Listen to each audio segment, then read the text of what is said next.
Fishing the waters of the Gulf by commercial fishermen dates back to the mid-19th century, as small boats gave way to increasingly larger craft that exploited fisheries well offshore. By the late 19th century, the Gulf's fishing vessels were wooden-hulled, two-masted schooners that worked in deep water. The trade they engaged in was nationally important to the U.S. economy and employed vessels homeported both in Gulf ports, notably Pensacola, but also transient fishing vessels from New England, known as Gloucestermen. They were chartered by Gulf owners and companies, or sent into the Gulf by their owners to participate in the lucrative Gulf red snapper fishery as it blossomed after 1885 and continued into the new century.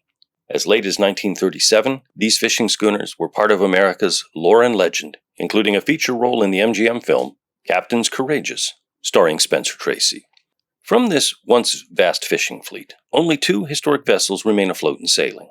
Shallow water shipwrecks of some fishing schooners have been discovered and documented by archaeologists in the coastal waters of Florida, but two deep water shipwrecks of these once common schooners have been found that are exceptional archaeological sites because they lie basically undisturbed since their loss and are preserved in the deep water environment of the Gulf.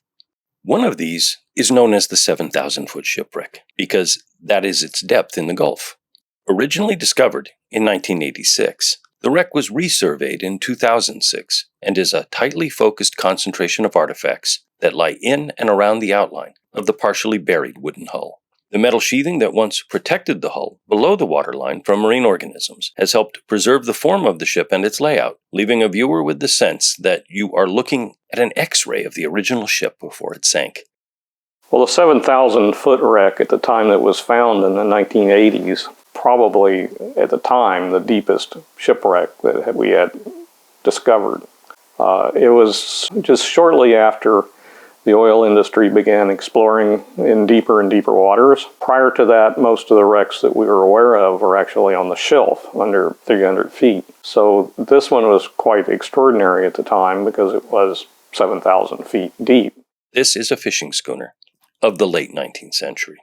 The placement of the visible fittings and the layout of the wreck site start with the remains of the bow, which has the characteristic hardware for rigging the bowsprit. Known as bobstays, the form of these is exactly what was used on most late-century fishing schooners. From the bow, which stands above the seabed, moving past the towing bit is the windlass that was used to raise the anchors. The anchors lie in their original positions on each side of the bow, having fallen into the mud as the wooden hull and decks were eaten away in the decades that followed the schooner's sinking.